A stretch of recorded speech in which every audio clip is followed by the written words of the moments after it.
토요일에 만나는 보약 같은 뉴스 허준보감 시간입니다. 경향신문의 허남설 기자, 헤럴드경제 박준규 기자 두 분과 함께하겠습니다. 어서 오십시오. 네, 안녕하세요.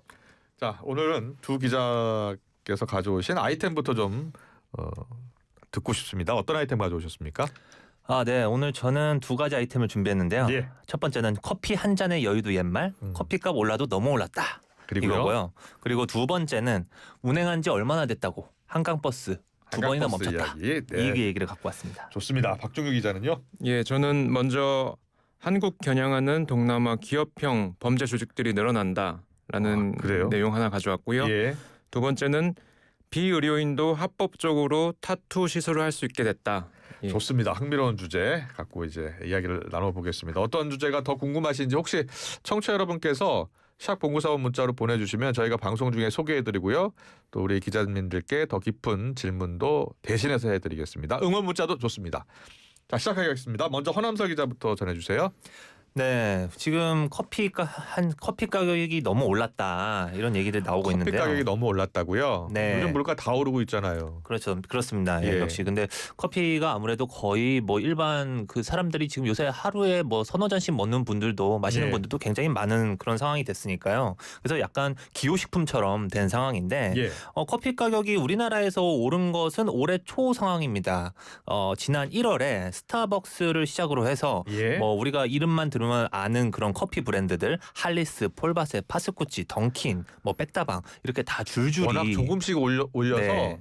올리는지 모르게 소리 없이 올라가는 것 같아요. 네, 그렇습니다. 뭐 스타벅스 같은 경우에는 에스프레소 가격이 3,700원에서 3,900원으로 이렇게 200원 올린 거예요? 네, 200원 올렸습니다. 그리고 뭐 동서식품처럼 이렇게 타먹는 커피 제품을 내놓는 기업들 있잖아요. 예. 이런 곳에서도 제품들의 가격을 인상을 했고, 근데 이제 최근에 보면은 커피 가격 인상이 논란이 되는 곳은 미국입니다. 지금 28년 만에 예. 그 상승률이 최고치를 기록했다. 얼마나 올랐는데요? 라고 그렇게 얘기하고 있는데 지금 지난달 커피 소비자 물가 지수 이거를 보면은 예. 전년 그 지난해 같은 기간 대비해서 21% 상승해서 이게 1997년 이후에 가장 큰 폭의 상승률이다. 이런 얘기가 나오고 그래요? 있습니다. 예. 그리고 뭐 미국 식료품점에서 판매하는 그런 타먹는 커피, 분쇄 커피 가격도 사상 최고가를 찍었다. 이런 얘기들이 지금 나오는 상황입니다. 예. 우리 박준규 기자도 커피 많이 드시나요? 하루에 두 잔은 하루에 두 잔 기본적으로 드세요? 마십니다. 네. 예. 아침 오후로요. 오늘 아침에도요? 네. 마시고 왔습니다. 커피 많이들 드시는구나. 네. 허남사 기자도요? 저는 하루에 3-4잔까지 먹는 것 같아요. 세네 많을 때는 잔이요? 4잔도 많이 먹는 게 드시네요. 있는데. 예. 자, 그럼 미국에서 이렇게 가격이 급등한 이유가 있을 거 아니에요? 원두 가격이 많이 오른 거예요?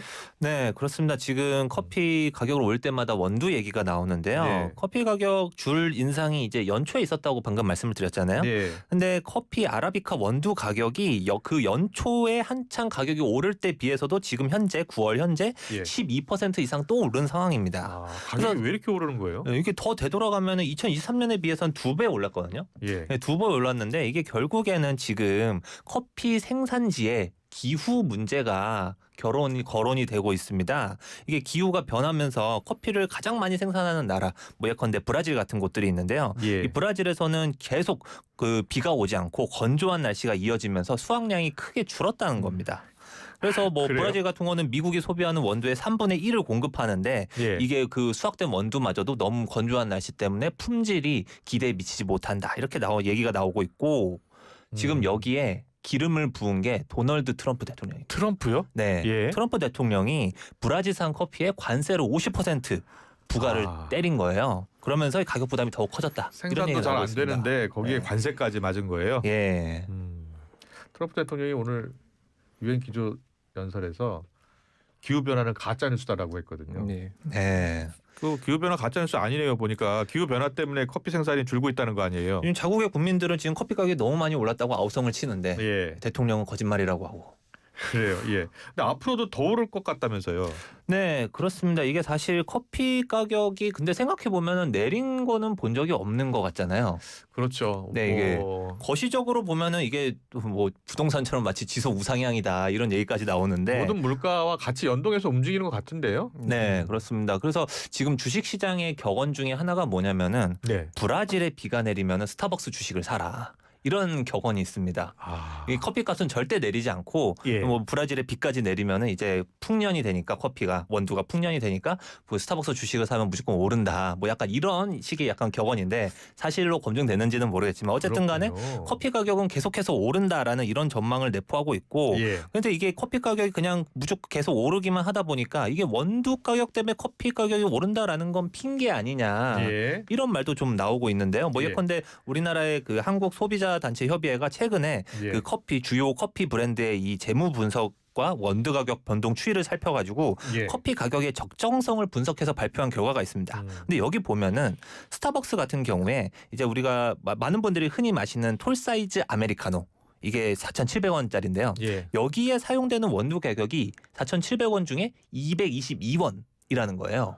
그러니까 5%도 안 된다라는 겁니다. 예. 근데 원두 가격을 그 명분으로 해서 가격을 올리는 것은 핑계에 불과하다라는 게 이 소비자 단체의 주장이었습니다. 예. 스타벅스 커피를 드시는 분도 있지만 스타벅스 커피 가격이 좀 비싸기 때문에 네. 좀 더 싼 브랜드의 가격 커피도 많잖아요. 네네. 예. 그렇습니다. 네, 그렇습니다. 그래서 이게 뭐 스타벅스 같은 경우에는 어떻게 보면 커피 업계에서는 대기업이라고 할 수 있겠지만 예. 또 영세 소기업 이런 커피 브랜드도 많잖아요. 그래서 과거에 뭐 커피 원가가 뭐 120원이다라는 이런 발언 때문에 예. 그 논란이 된 적도 있었는데 뭐 예컨대 임대료라든지 아니면 인건비라든지 이런 그렇죠. 것들이 함께 오르기 때문에 이 예. 가격 상승의 압박 요인을 만들어낼 수도 있다는 점은 우리도 좀 고려를 해야 되는 것 같습니다. 네, 알겠습니다. 잘 들었습니다. 이번에는 동남아 기업형 범죄 조직 소식을 박준규 기자가 전해드리겠습니다. 어떤 예. 소식입니까?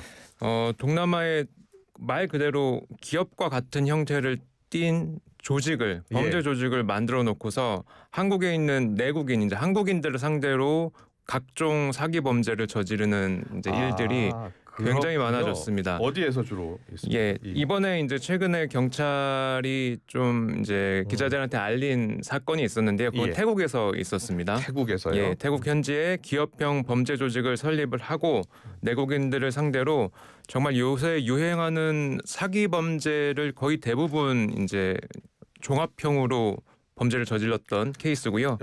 어떤 범죄였습니까? 좀 구체적으로 전해주세요. 네, 요새 이제 뭐 많이 들어보셨을 겁니다. 예. 로맨스 스캠 사기, 로맨스 네. 스캠 사기요. 그리고 뭐 노쇼 사기, 보이스피싱, 뭐 기관 사칭하는 보이스피싱은 기본이고요. 그다음에 코인 투자 사기 이런 것들이 요새 아주 기승을 부리는 사기 범죄 유형인데 예. 뭐 이것들을 다 했다고 보시면 됩니다. 그럼 어떻게 했냐 보면은 어떻게 조직이 합니까? 예.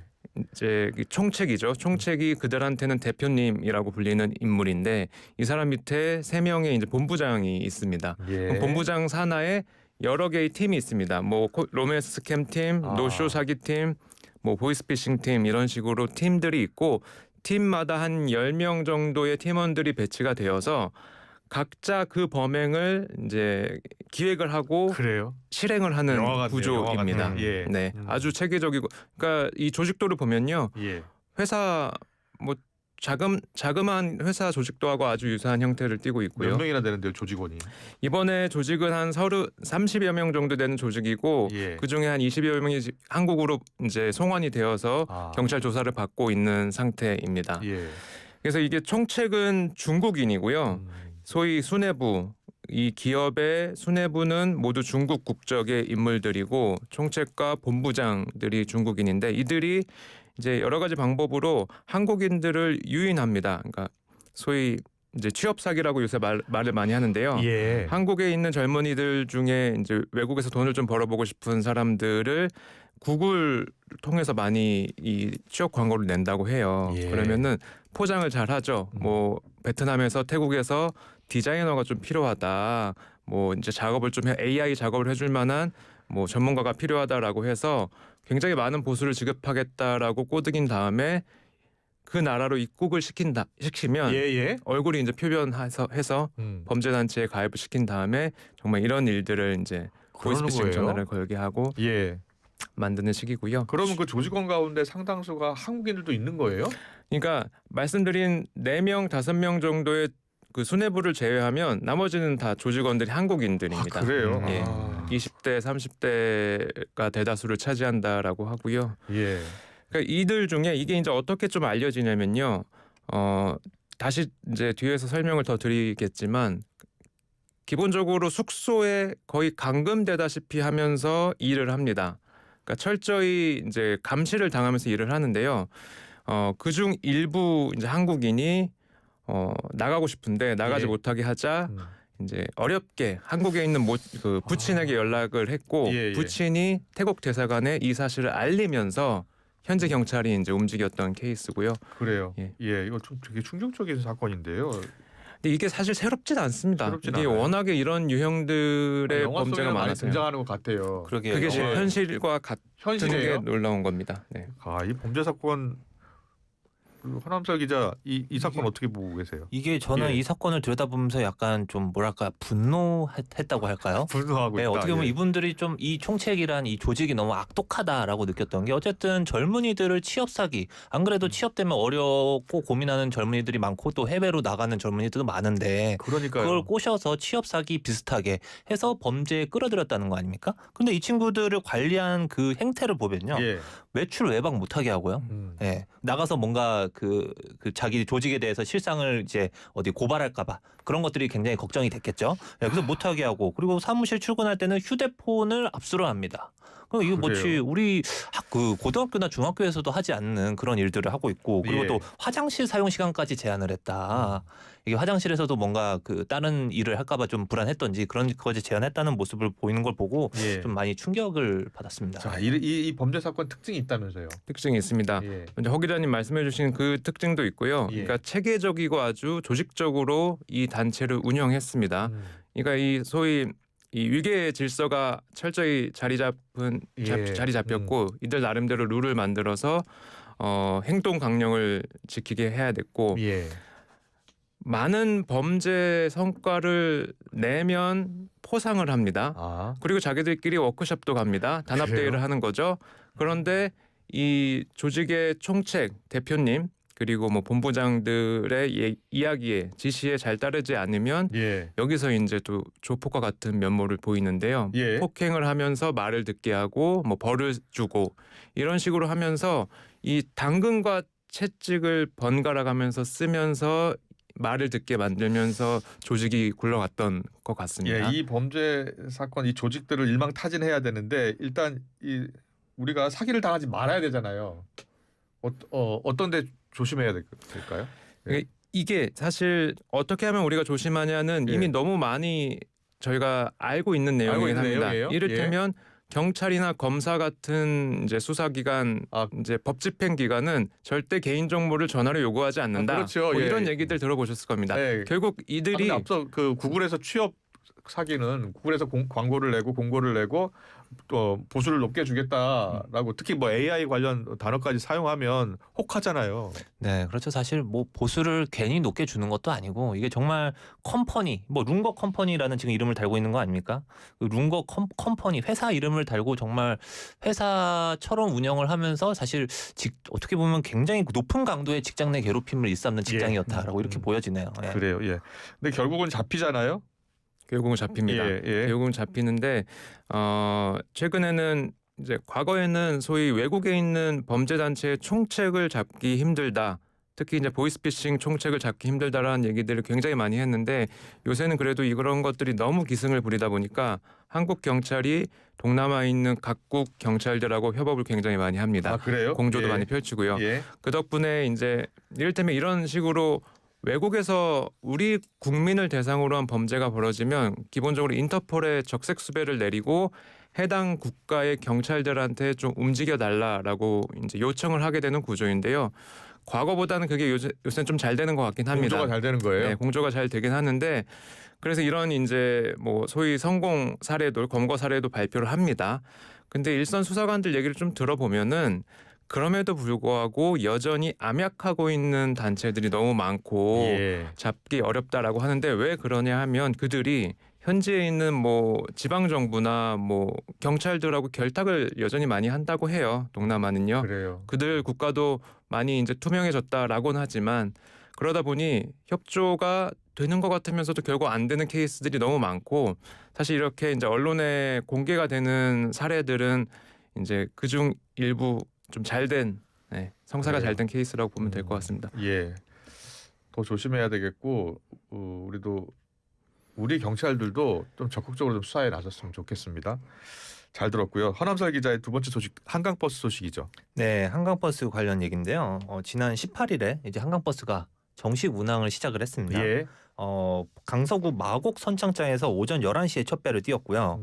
이 한강버스가 이 마곡부터 망원, 여의도, 뭐 옥수, 압구정, 뚝섬 그리고 저 종국에는 잠실까지 연결되는 이 노선을 갖고 있는데 이용 요금은 지금 1회 3,000원에 책정돼 있고 기후동행 카드를 쓰면 횟수 제한 없이 탑승할 수 있다라고 이렇게 돼 있고 대중교통 환승도 가능한 그런 정말 대중교통 체계에 편입된 그런 그 체계에 편입된 상황이고요.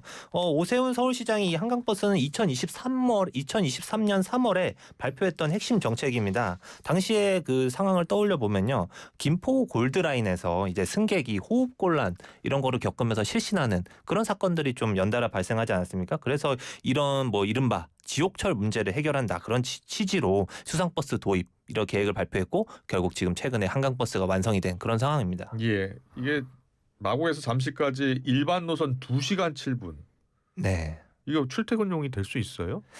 네, 지금 그 점 때문에 굉장히 논란이 큰데요. 예. 지금 이게 하루에 14회 운항을 합니다. 14회 운항을 하고 1시간에서 1시간 30분 간격이에요. 그러니까 대중교통 치고도 좀 간격이 너무 크다. 일단 이런 얘기가 나오고 있고 방금 말씀하셨다시피 마곡에서 잠실까지 2시간 7분이 걸립니다. 모든 정류장을 거쳐갔을 때 경우에는 아, 급행도 혹시 있나요? 네, 급행 같은 경우에는 82분. 아. 네, 82분, 1시간 20분에 떨어지는 건데 이 한강버스의 속도가 시속 22km 정도 됩니다. 근데 이제 유람선보다는 빠르지만 이게 과연 출퇴근용으로 쓸 만큼 빠른가? 뭐 예컨대 마곡에서 요새 강남까지 해서 그 9호선 급행열차라든지 이런 것들이 있기 때문에 예. 지금 당초에 원래 서울시도 마곡에서 잠실까지 75분에 끊겠다라고 예측을 했으나 지금 이제 127분, 뭐 급행만 해도 82분까지 그런 늘어난 상황이고 이게 지금 배의 속도뿐만 아니라 사실 어떻게 보면 어떻게 그 자기가 사는 집에서 선착장까지 갈 것인가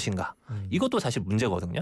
그러니까 그 한강에 뭐 굉장히 5분 안에 접근할 수 있는 그런 지역이 생각해 보면 서울에 많지가 않습니다. 뭐 어떻게 보면은 한강변에 쫙 늘어선 아파트 단지 정도 그 정도가 이제 한강에 굉장히 접근성이 좋은 지역이라고 이렇게 한정을 할 수 있겠는데 예. 그래서 서울시가 대안을 내놓은 게 무료 셔틀버스입니다. 이제 어떤 특정 거점에서 한강 선착장까지 무료 셔틀버스를 운행하고 있게 배차 간격이 15분인데 이렇게 우리가 뭐 흔히 도어 투 도어라고 표현을 하듯이 이제 집 문을 열고 나와서 회사 문을 열고 들어가기까지 그게 총 합해서 출퇴근 시간으로 보는 거 아니겠습니까? 그래서 이렇게 해서 실제로 걸리는 시간을 계산하면은 그 뭐 타본 그 후기를 보니까 예. 마곡에서 여의도까지 1시간이 걸린다는 거예요. 그래요? 네, 근데 뭐 이게 마곡에서 여의도까지 지하철로 가면 20분밖에 안 걸리거든요. 예. 그러니까 이게 굉장히 좀 효율에 문제가 있는 거 아닌가 이런 얘기도 좀 나오고 있습니다. 그래요. 근데 탑승객은 지금 운항 3일 만에 10,000명을 넘었다고 하던데 시민들 반응은 괜찮은 거예요?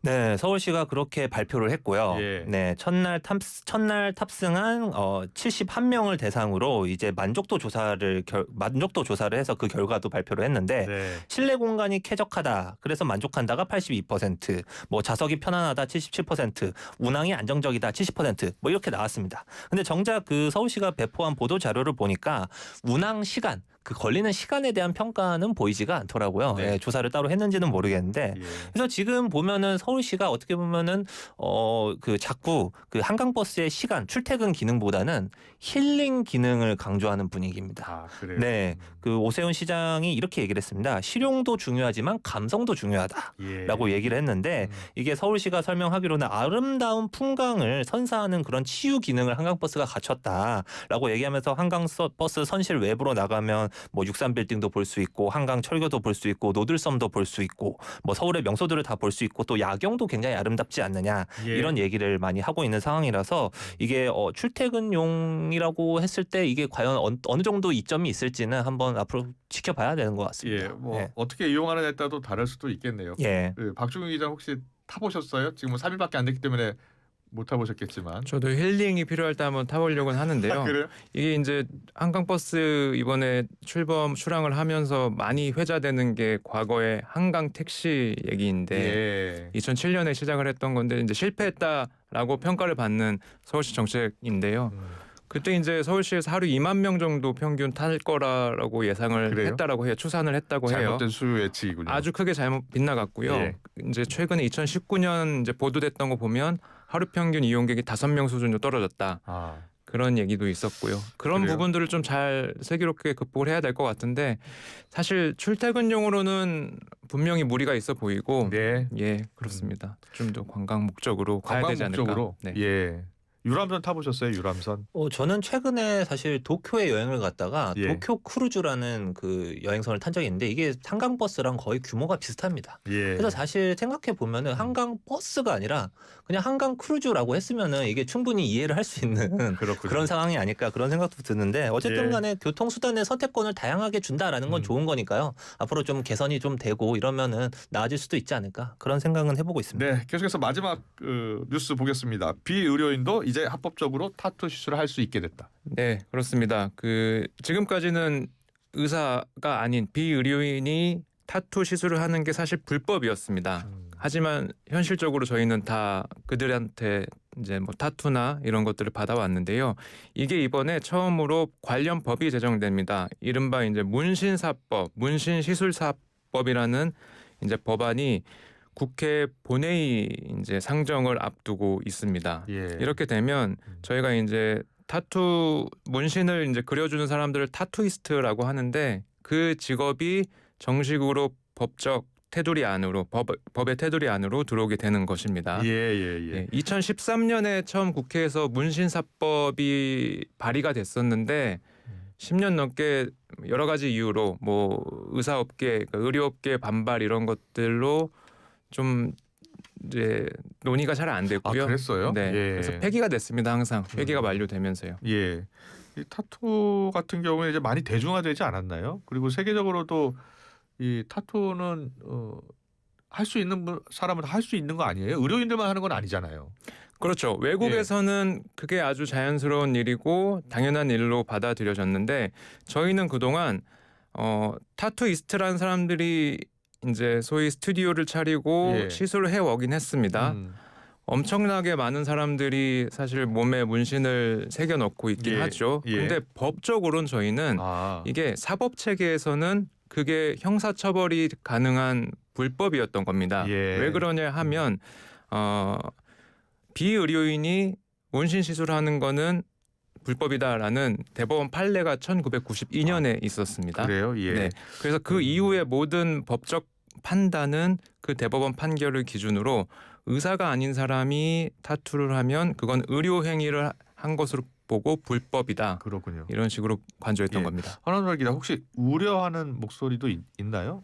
지금 우려하는 목소리는 뭐 예컨대 대한의사협회 같은 의료인 조직에서 이게 예. 결국에 이게 문신 시술이라는 것이 침을 뭐 피부에 삽입해서 이제 뭔가 침술하는 그런 과정이 있기 때문에 이게 예. 감염될 그럴 수 가능성이 있겠네요. 있다라는 예. 점인데요. 네. 어쨌든 간에 지금 한국의 문신 시술 이용자가 1,300만 명 그리고 예. 시술자는 35만 명 이 정도로 추산이 되고 있습니다. 그러니까 어떻게 그렇군요. 보면은 예. 이 문신 시술이라는 게 굉장히 일상이 된 그 현실이기 때문에 그 현실적인 틀 안에서 그 안전 문제를 어떻게 관리할 것인가 이거를 좀 고민을 해야 되는 그런 상황에 이른 것 같습니다. 예. 알겠습니다. 잘 들었습니다. 오늘도 4가지 소식 준비해 주신 우리 경향신문 한남철 기자, 헤럴드 경제 박준규 기자 수고하셨습니다. 허준보감 시간 여기서 마무리하겠습니다. 잘 들었습니다. 고맙습니다. 네, 감사합니다. 고맙습니다.